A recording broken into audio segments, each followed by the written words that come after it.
feel like an underappreciated safety employee? You know how to do the job, but you're constantly second-guessed, you're overworked, and you're left out of key decisions. This is a typical stage in the safety management career journey. However, you don't want to stay here for long. If you get stuck being treated like an employee instead of the valuable expert that you are, you may find your company undervalues your position.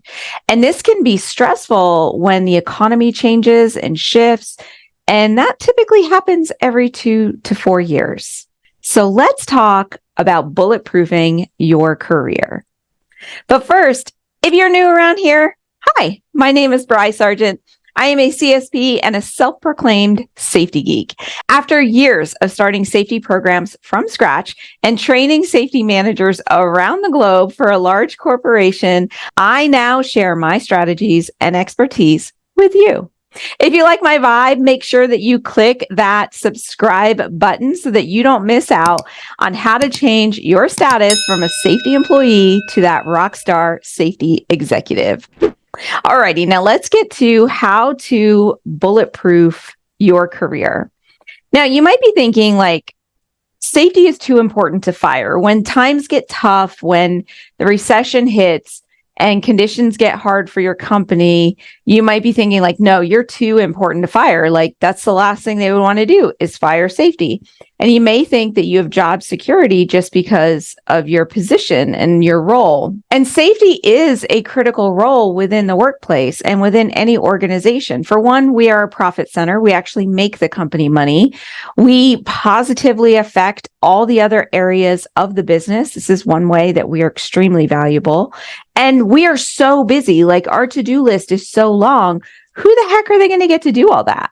And that's the thing about safety that a lot of management teams and executives don't understand is that it doesn't matter how many employees you are, just to create a safety program and manage it, it is a lot of tasks. So regardless of if you have 500 employees or 2,500 employees, there are things that have to be done. So the list is really long. So you might be thinking like, who are they going to get to do all of those things? But all of this, even though you and I, we agree with it. We agree that safety is that important. My experience has shown me completely different. My experience has shown me that when times get tough, safety is where they start making cuts because they look at not just their employees, but they also look at their management teams. And then they're like, well, who can we get to do this? Well, maybe HR can do it. Maybe quality can do it. Maybe maintenance can do it, right? It can't be that much, right? So a lot of times I see safety managers getting laid off when a recession hits, when the economy gets tough. I mean, when COVID hit, which COVID was something that safety should have been part of, like it's a health and wellness thing. I saw so many safety managers get laid off. So I don't want you to think that your job is secure just because safety is important. And safety is important, but if you think about the grand scheme of things, think about it from your executive's standpoint. Personal safety is something everybody should be practicing anyway. We shouldn't need a whole department to tell people to work safe. But unfortunately, with human behavior, you kind of do because you have all of these employees that have different thoughts and beliefs. And I'm not going to go down that rabbit hole, but when you look at it from the executive standpoint, you can see them making that thought and those connections, regardless of how we disagree with them. So don't sit there thinking my job is secure because safety can't get fired. I remember, here's another thing. Every time that the politics in the United States changes from one party to another, we see a shift in safety as well. In fact, when one party enters the power in Congress and the White House, we actually see safety rules get repealed or canceled or told not to be enforced. And I remember talking to my family one time after an election, and I was so concerned and like, it's safety. They're not going to do anything about it. And it was literally one of the first laws they passed was to cancel something or repel something in safety. And I was like, yeah, no, they don't care about safety. So it affects our jobs. So I don't want you to think that you have job security just because of what you do. However, there are things that you can do that will help bulletproof your career. I like to say fireproof, but then I think people don't understand that. But I want to make you fireproof. I want to make it so that way when when cuts are coming, they're not looking at you to make that cut. Or if they are looking at you and if they do cut you, that you can just quickly go get another job. And there are things that you need to do in order to make sure that that happens. Like I know for myself, because I've done all of these things, that next week, if I wanted to go get a job in safety, I can. If I want to go get a job in management, I can. I just have to put my hand up and say, yeah, I am looking for a job, and offers will come in because I have done a lot of these things. So number one is you need to understand the market. You need to explore the current state of the safety job market and really look at what people are hiring for and what expertise that they're looking for, and make sure that you have those expertise. So look at the job postings for safety specialists, safety coordinators, safety managers. Even look at the job postings for like directors of operations or department managers, and scroll down to where it says the requirements or the experience that you have to have, and start listing that out, and then mark down where you have gaps. Where do I meet this requirement and where do I don't? And what do I have to do to meet that requirement? So you could start making a plan to make sure that you've got like a really beefed up resume on how you can make yourself more valuable. And I also think it's really good to understand what is out there in the job market at any point in your career, because more than likely you were promoted into this position and you probably like the company that you're working for, and you probably feel a little bit of loyalty to them because they gave you this opportunity. But I want you to see what's out there, because I know that a lot of people get stuck where they are because of those feelings. So it's always good to know what's out there, and even to talk to people about what you could possibly be qualified to do. Right. And always keep those in the back of your mind, so that way you can start building a plan so you're meeting the requirements to make you more valuable in the job market. So that's number one. Number two in bulletproofing your career is to understand the unique position that safety is in. Safety is really the only position in any business that has their fingers in every other department. Like you have influence on every other department, and every other department needs you to help them out with safety. So this could be something as like customer service. It could be merchandising. It could be sales. It could be the obvious of like production and manufacturing and construction and all the real safety sensitive stuff as well. The point is that you're in this unique position to insert yourself in all of these other areas and start learning. You can learn how they do customer service. You can learn how they negotiate prices in purchasing. You can learn what they're looking for in sales, and say, hey, I need to go out and follow a sales guy so I understand their safety hazards and what they are exposed to. And at the same time, you could be learning what it's like to be a salesperson, right? You can learn how they measure the success in the business, so that way you can insert yourself in there.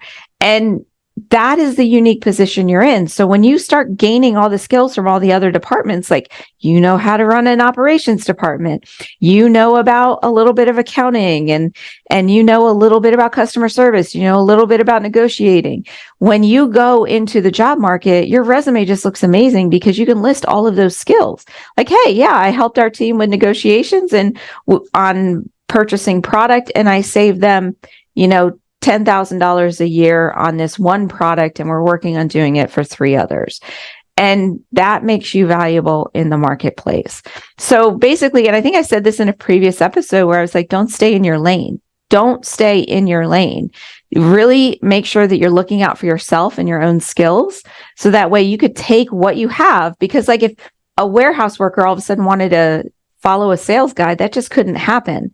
But because you're in safety, you can do that, because you can use safety as the reason for doing that and for learning all of those new skills. So the more skills you have, the more experience you gain, and the more valuable you are in the marketplace. So take advantage of that unique position you're in And you could just use the excuse of, I want to learn all aspects of the business because I affect all aspects of the business. And I want to be able to talk to those people about safety. Like, I'll never forget the first time I went to a sales meeting, everyone's like, why are you here? I'm like, well, I want to know about sales. I want to know what the sales team's doing. And I used the guise, I guess you can say, of like defensive driving training or distracted driving training, and they're exposed to other work sites, and I need to see what those exposures are. But really, I wanted to experience what it was like to be a salesperson for that company and that industry. Alrighty, number 3 for bulletproofing your career is making sure the company knows how valuable you are. I already told you we're a profit center for the company. We may not be on the profit and loss statement as like a line item, but $1 saved is $1 earned, and you are earning a lot of money for that company, and you need to be able to express that value. So you want to always make sure that you're talking in terms of how much value you added to the company and how many dollars that you added to the bottom line. Too often we talk about dollars saved, and really the way that executives see savings is there's only so much you can save and then you don't make any money. So it doesn't look like a growth opportunity. It just looks like it's like a shrinking thing. Like, I remember this one time we were talking about injuries. And when I first walked into this company, they were spending $3 million a year on injuries. And I got it down to $100,000. And to me, I was like, I've saved you nearly $3 million a year. And they're like, yes, thank you. But moving forward, there was nothing more to save. So they didn't see the value, right? They were like, well, the most you could save us is this $100,000. And we did get it down to 50, I think, in a couple of years. But if I talked instead of, I actually made you $3 million this year, because if I wasn't here, all those accidents would keep happening, right? Then that becomes like, oh, you're adding to the bottom line. You are actually valuable to the company. So really make sure that you're talking in the value that you provide, and anything new that you're putting in place, you always want to have an ROI, which is a return on investment, and you're sharing that return on investment with the executive team. So they start seeing you as somebody who's like a team player for the company, so that when times do get tough, they're not going to want to get rid of you because they need you to keep making them money. Okay. Step number 4 in bulletproofing your career is keeping your own expenses as low as possible, or at least knowing how to do that. Now, I know that right now there are tons of technologies on the market to help you manage safety, and I love them. I think there's some great ones out there. However, when companies are cutting costs, you could step up and say, well, we can forgo this technology, and actually I can DIY my safety program. And a lot of people do that. I've DIY'd my safety program, do it yourself. My safety program since inception, because every company I worked for had no budget for safety. And I was given, like, in a couple of companies, they did give me like a $50,000 budget to buy a software system, and that was great. But most like new acquisitions and companies you're going into, they're in a cost cutting mode, and they're not going to put out the money for any type of software. So it was really nice to say, that's okay. I know how to finagle a PowerPoint presentation to make a slideshow for the break room, or I could use Canva and make my own posters, or I can do data analytics on an Excel spreadsheet because you can't afford Tableau or Power BI or anything like that. So knowing how to like even create your own videos, like I used to make my own safety videos with the employees. Instead of paying $600 or $800 for a training video, which back then that was the cost because they were on VHS. That's how old I am. They were on VHS, and you would buy this one VHS for like $800, and you would use it year over year to train on your fall protection, right? So instead, we just made our own video, and I literally took an iPad and recorded it and edited it, I think, on iMovie. And that was what we used for training. So knowing how to DIY your safety program, and then showing your management team the money you're saving them, and that you're part of the team and you understand that cutting costs is great. Another great way would be your first aid kit. Like, I know there's some great first aid services. I was a huge fan of them, filling my first aid kits. So what I switched to, because my boss, I don't know, he had to sign the invoice and he got really angry one time, and he was actually firing people that day, and I did not want to be one of those people. And he was so angry about the $150 first aid kit bill. And I was like, that's fine. I'll just do it myself moving forward. And I just filled my own first aid kits, but actually what I switched to was having an employee fill it. So then I had an employee become an advocate for first aid and become my first aid trainer. And that was a whole nother thing that I actually teach you inside of Safety Management Academy if you get the bonus for the compliance area coordinators. But anyway, just know how to DIY your safety programs. So that way, when times get tough, you can actually step up and show them that you can save them money. And this is also great for interviewing. Like if you're interviewing for a job and you could say, look, I know a lot of safety people come in with like no technological skills or no marketing skills. I'm coming to you with all of this so that you actually get me to do it, as opposed to hiring a company out to provide posters or training or any of that. It's not an ideal situation, but it's nice to know that you can do it and that you could be that team player for that company. Number 5 is develop repeatable processes. So when you can have a system, this is what I teach inside of Safety Management Academy, when you can have a system that works in any company, any industry, with any group of people, and you can just insert it, then that makes you more valuable, not just with your current employer, but when you get hired on with a new company as a safety manager or director or whatever it is, they expect you to hit the ground running. They're not going to be providing you with any training. They're like, okay, you're good to go. And why is this? It is because the people hiring you don't know how to do your job. So there's nobody there to train you. So they want you to be hitting the ground running. And if you could just go in and say, here's my system, and this is what we're going to implement, and it works for any industry, any company, any organization, it helps develop culture, it helps develop management support, it creates the company money, you're more valuable, right? It just makes your job easier. This has also allowed me to go to work for companies that have small safety departments, usually a department of one, just me. But I can do that because I have processes in place that gain management support and get the supervisors engaged in all of that. So I think it's really important to have those repeatable processes. So whatever you're currently doing, make sure that you know what you're doing. So when you go to the next company or the next team, you have a way of just going, let me insert this right here. And it works, right? It's a workable product. Like it's just going to work. And that was the point that I had gotten to. And that's why I feel confident. Like anybody hires me today as a safety manager, I don't need training. I might need to know how to get into your systems, but I can learn that. But I'm just going to walk in, and day one, I have a process. I do a hazard assessment. I get to know everybody, and I start installing all of my processes that work my safety management cycle. If you haven't taken my free course, then you definitely need to see that to see what the safety management cycle is. So that is number 5. Make sure that you have processes and repeatable processes that you can just insert wherever you go. And the last one to bulletproofing your safety career that I wanted to touch on was to make sure that you are always documenting your results. You want to build a braggable track record of results, and you want to keep this off-site. You keep this at your home. It's your own little work portfolio of everything you've done and everything you've accomplished.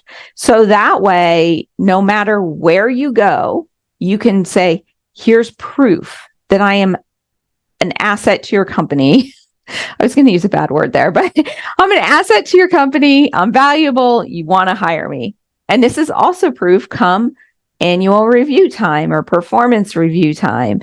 You can say, look at everything I've done over the last year and look at all the money I've made the company. It makes you more valuable, but it just gives you that proof. And a lot of times what happens, especially when we are just starting out and we don't know to do this, or when we just go into a new company and get started and there's so much to do, you don't have time to document anything. Taking this extra step and protecting your career is vitally important. So you always want to make sure you just document where you were, where they were when you started, what was it costing them, what were the actual numbers of compliance or whatever it is you're doing. Then you implement your thingy, maybe it's a safety shoe program, maybe it's a lockout tagout program, maybe it's a lifting program, whatever it is that you're implementing, and then you measure the results afterwards and you calculate an ROI. It's a one sheet, basically, like an after action review. It's just a one sheet. So that way you can just throw it into a binder and you can have it ready for whenever you are interviewing and whenever you are looking for that next opportunity. So I hope that helps you. Those are the 6 steps for bulletproofing your safety career. I'm sure I could probably think of 6 more if I wanted to, but I think these are the most important for you to really be considering right away. But one of the things that I wanted to end with was the misconception that once you are in safety, you have to stay in safety. So as you are trying to bulletproof your career, this kind of goes back to my number 2 of understanding the unique position that you're in. That as you are looking at your career arc and your future and where you want to go, it's okay if you don't stay in safety. In fact, safety managers who go into other positions end up excelling at them because of the skills that they learned in safety. And we need more safety advocates in those other positions. Like the best operations managers I've ever worked with had a foundation in safety. So they were excellent at their jobs and made the company tons of money. And they also had a really good safety record. So just know that when you are looking at your career growth, or let's say that times get tough and you do have to go look for another job, you don't have to stay in safety. You can diversify and you can do other things. Human resources is very similar to safety. I like to go more towards the operations end and the sales end and the management end, just because you get a higher salary with those. But just know, like, you're not stuck. So I never want anybody to feel worried or stressed out about losing their job, because I want you to feel like it doesn't matter if I lose my job, because I can go get another one tomorrow or next week, or maybe it might take you a month or 2, but you can go get another one, right? And when you have that feeling of like, I'm here by choice because I can just go somewhere else, it empowers you. It gives you a lot more confidence. So that is what I want for you, my safety friend. But in order to get you there, we need to make sure that you put some steps in place to protect what you're doing now, and that you are constantly learning so that you're ready for the next thing. Alrighty, I hope that helps you, and I will see you in the next episode. Bye for now.